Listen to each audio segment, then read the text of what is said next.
Let's talk about the classification of epithelial tissue. কাউকে classify করার জন্য আমাদের আগে জানতে হয় আমরা কার উপর বেস করে ক্লাসিফাই করছি। In case of epithelial tissue আমরা আগে তিনটা সিনারিও আগে দেখে নিব।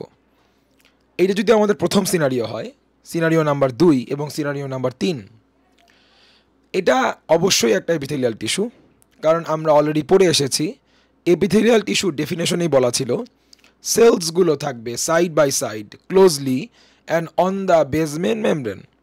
সিনারিও নাম্বার 2 এটাও একটা এপিথেলিয়াল টিস্যুই হবে, কারণ এখানেও সেলগুলো সাইড বাই সাইড ক্লোজলি এবং অন দ্য বেসমেন্ট মেমব্রেনই আছে। 3 নম্বর সিনারিওতেও আমরা আসলে এপিথেলিয়াল টিস্যুকেই দেখতে পাচ্ছি, কারণ এখানেও সেলগুলো সাইড বাই সাইড ক্লোজলি এবং অন দ্য আছে বেসমেন্ট মেমব্রেন। কিন্তু এই তিনটা সিনারিওর মধ্যে মেইন পার্থক্য হচ্ছে ওদের মধ্যে আমরা আসলে ডিফারেন্সিয়েট করতে পারি কি দিয়ে? সেলগুলোর শেপ দিয়ে।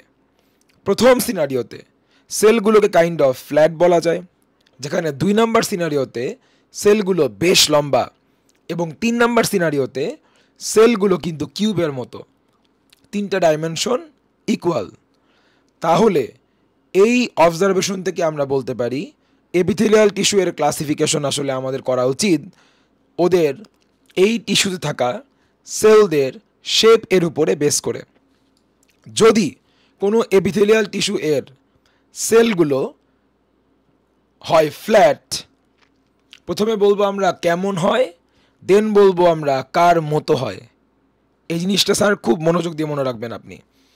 তাহলে প্রথমে আমরা বলবো এপিথেলিয়াল টিস্যুর সেলগুলো কেমন হয়, দেন বলবো এটা হচ্ছে কার মতো। বলেন এই এপিথেলিয়াল টিস্যুতে থাকা সেলগুলো কেমন? ফ্ল্যাট। কার মতো? স্কেলের মতো। এই এপিথেলিয়াল টিস্যুতে থাকা সেলগুলো হয় কেমন? তাহলে আমি বলবো লম্বা, ইলংগেটেড। কার মতো? লম্বা পিলার বা কলামের মতো। আর থার্ড সিনারিওতে এই এপিথেলিয়াল টিস্যুতে থাকা সেলগুলো কেমন কেমন হয়? এটা কিন্তু 3টে ডাইমেনশন ইকুয়াল। এই যে 3টা ডাইমেনশন কিন্তু ইকুয়াল। দেন আমি বলবো এটা কার মতো? এটা স্যার কিউবের মতো। এটা অফকোর্স আপনাকে মেনটেন করতেই হবে। কেন করতে হবে?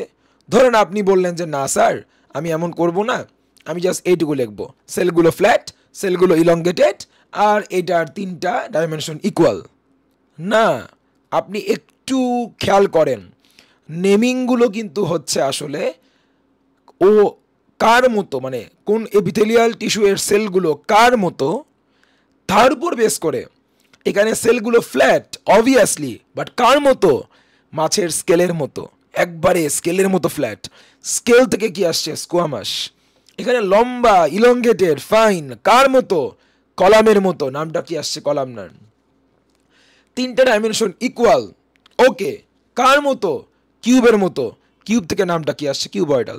এজন্য এই ভুলটা করা যাবে না পরীক্ষায়। অফকোর্স আপনি আগে বলবেন সেলগুলো কেমন, দেন বলবেন কার মতো। সেলগুলো ফ্ল্যাট, স্কেলের মতো। সেলগুলো ইলংগেটেড, কলামের মতো। সেলগুলো 3টা ডাইমেনশন ইকুয়াল, কিউবের মতো। স্কেলের মতো হলে স্কোয়ামাস, কলামের মতো হলে কলামনার, কিউবের মতো হলে কিউবয়েডাল।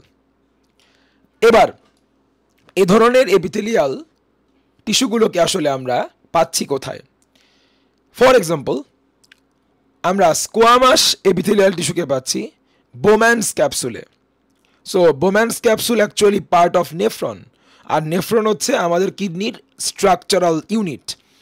আমরা আমাদের কিডনি বানাই হচ্ছে নেফ্রন দিয়ে, এবং সেই নেফ্রনের একটা পার্টকে আমরা বলি বোম্যানস ক্যাপসুল। ওই পার্টে থাকা এপিথেলিয়াল টিস্যুটা হচ্ছে স্কোয়ামাস টাইপের, হুইচ ইজ, মনে করিয়ে দিচ্ছি, স্কোয়ামাস মানেই হলো স্কেলের মতো কি ফ্ল্যাট। তারপর কিউবয়েডাল, ওই যে কিউবের মতো। এই কিউবয়েডাল এপিথেলিয়াল টিস্যুকে আমরা পাচ্ছি এই যে মাত্র বললাম কিডনির ইউনিট নেফ্রন, ওই নেফ্রনেরই কালেক্টিং টিউবিউলে। নেফ্রনের আরেকটা পার্টকে আমরা বলি কালেক্টিং টিউবিউল। সেই কালেক্টিং টিউবিউলে আমরা পেয়ে যাচ্ছি হচ্ছে কিউবয়েডাল এপিথেলিয়াল টিস্যু। এবং wall of the small intestine, আমাদের যে পেটে অ্যাবডোমেনে লার্জ এবং স্মল দুইটা ইন্টেস্টাইন আছে। এর মধ্যে স্মল ইন্টেস্টাইনের ওয়ালে আমরা পেয়ে যাব কলামনার এপিথেলিয়াল টিস্যু। যদি আমি আপনাকে একটু 3 নাম্বারটা দেখানোর চেষ্টা করি, সো বেসিক্যালি এটা কিন্তু একটা TS, transverse section of our small intestine বলা যেতে পারে। এই যে মাঝখানে কিন্তু হলো স্পেস, যেখানে আসলে খাবার থাকে, তার ভিতর দিয়ে খাবার পাস করে, একে আমরা বলি লুমেন। লুমেন মানে হচ্ছে হলো স্পেস, ফ্রি স্পেস। আর এটা হচ্ছে আমাদের wall of the small intestine. আমাদের ওয়াল অফ দ্য স্মল ইন্টেস্টাইনে আমরা এই যে ইপি মানে কি পাচ্ছি আমরা, ওয়াল চারপাশে বলেন কি আছে, সারাউন্ডিং বানায় কে, চারপাশে কাভারিং বানায় কে, অফকোর্স স্যার এপিথেলিয়াল টিস্যু বানায়। সো আমরা স্মল ইন্টেস্টাইনের ওয়ালে পেয়ে যাচ্ছি এপিথেলিয়াল টিস্যু, যাকে যদি আমরা একটু জুম করি, এই পার্টটাকে আমরা আসলে জুম করেছি। এখন এই যে এপিথেলিয়াল টিস্যুগুলো, এই যে এগুলো কিন্তু এখানে কিন্তু অনেকগুলো কি আছে, এপিথেলিয়াল টিস্যু আছে, এখানে অনেকগুলো এপিথেলিয়াল টিস্যু আছে। আপনি বললেন না স্যার এবারও তো হচ্ছে না, তাহলে এই ছবিটাকে এই যে লম্বা লম্বা অনেকগুলো কলামের মতো এপিথেলিয়াল টিস্যু, যদি এটাও দেখতে কারো সমস্যা হয়ে যায়, না আমি এটা দেখেও বুঝতে পারতেছি না, তাহলে একবারে সবচেয়ে জুম করা ছবি, এটা হচ্ছে আসলে এই পার্টটুকু। বলেন এই যে লম্বা একটা সেল, লম্বা আরেকটা সেল, লম্বা ইলংগেটেড আরেকটা সেল, ইলংগেটেড আরেকটা সেল, লম্বা লম্বা কলামের মতো সেলগুলো, কিন্তু কিউবের মতো কিন্তু না, একবারে কিন্তু ফ্ল্যাটও না, লম্বা লম্বা সেলগুলো, এই একটা সেল, এটা আরেকটা সেল, এটা আরেকটা সেল। এই জন্য আমি কি বলবো, আমার এপিথেলিয়াল টিস্যুটা যদি হয় কি ওয়াল অফ দ্য স্মল ইন্টেস্টাইনে, তাহলে এই স্মল ইন্টেস্টাইনের ওয়ালে থাকা এপিথেলিয়াল টিস্যুগুলো হবে কেমন, কলামনার, লম্বা কলামের মতো। এই যে আমরা এক্সাম্পল দেখে ফেললাম। আর আপনি যদি বলেন স্কোয়ামাস এবং কিউবয়েডাল, তার জন্য ভাইয়া ট্রাই করেছে একটা ছবি আঁকতে, এটা দেখানোর মাধ্যমে আমরা শেষ করে দিব। এটা হচ্ছে আমাদের ওই যে বলেছিলাম কিডনির যে ইউনিট নেফ্রন, তার থেকে সামান্য একটা অংশ আমি আঁকার চেষ্টা করেছি। এর মধ্যে থেকে এই পোর্শনকে আমরা বলি Bowman's capsule. Bowman's capsule, Bowman's ক্যাপসুলের এই যে ওয়ালে কিন্তু বলেন এগুলোকে আমি কি কলামনার বলবো, বলেন লম্বা কলামের মতো সেল।